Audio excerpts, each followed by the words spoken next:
Ceren.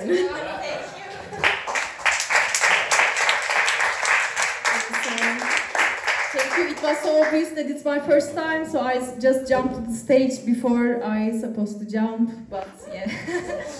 So, I'm Ceren.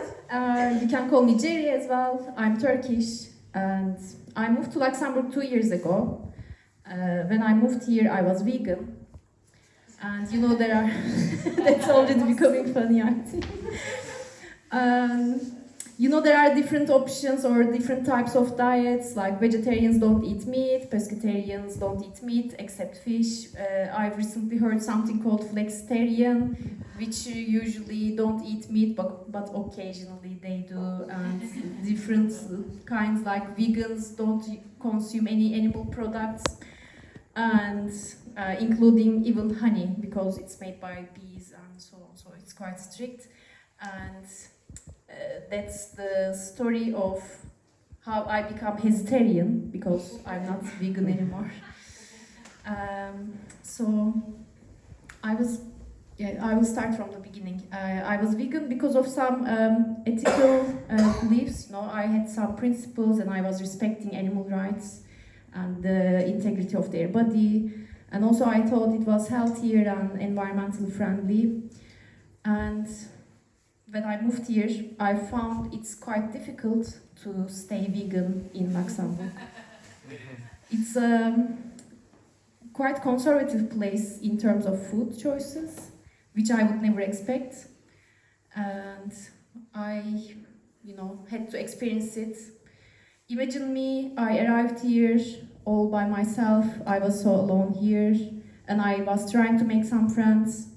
I was going out for drinks with my colleagues, mostly French people. They were ordering some charcuterie plates to share, with, including like saucissons, cheese, and they were like eating like crazy. And they were making fun of me because I was not eating those things. And they were like, "Hey Ceren, we kept the cornichon for you. Come quick before we finish it." And that's actually not funny. It's quite discriminative. Yeah, if you have vegan friends, don't make that to them. They really become sad about this stuff. And I was also trying to date, find a boyfriend and so on. If you just go for a coffee or beer, that's fine. But then the second date, they want to invite you for a dinner, but it becomes almost impossible because they are like, "Okay, so you don't eat steak, you don't eat chicken tikka masala, you don't gambas. If we go to raclette, Christmas market, no, it doesn't work. Like, what am I going to do with you, woman?" And they just dropped, And someone even was a bit creative and asked me to cook for us magic cookies. And we would have some fun at his place, And I was like, "But can you do it without butter?" It also didn't work. Until the summer, I've met an Italian. And yeah, it was nice. We met in a tango night. We were dancing cheek to cheek. It was quite romantic. I'm dancing tango for a long time. And he was working at an international bank. He was smart, he was working as an investment officer, also rich, and in my opinion quite handsome. And he was telling me that he was a womanizer for a long time in his life, but COVID changed him. And now he's ready to settle down and have children. And I was like, wow, finally I found the love of my life. Like, he's the man of my dreams. And I was so excited about this. And things were going well, and he invited me to Italy, to his hometown, with one condition. I was going to eat meat for that week. And he said, for his family that's quite important, because they wouldn't accept a woman not eating meat. And I had to make a decision. On one hand, my principles and the animal rights. On the other, the love of my life. On one hand, those little cute pigs and cow families, but on the other hand, my future family. So I said yes. For 1 week, I was going to eat meat and whatever. So we went to Italy, and his mother invited us for dinner on Sunday evening, and he explained me the tradition.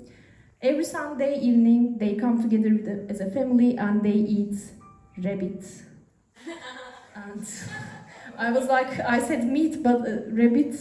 And just a short background information. When I was 10 years old, I had a rabbit as a pet.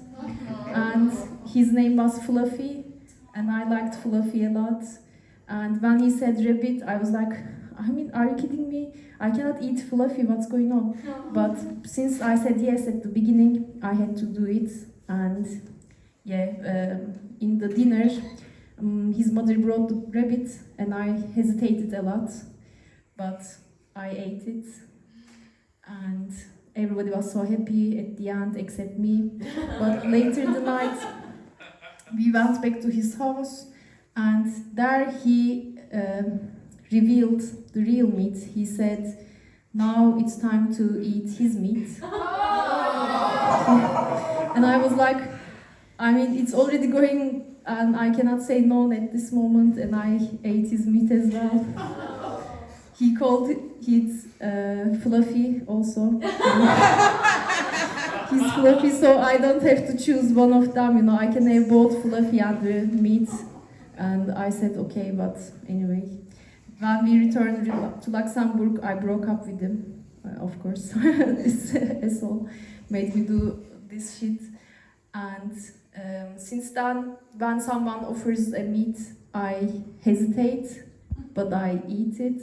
So that's the story of how I become hesiterian.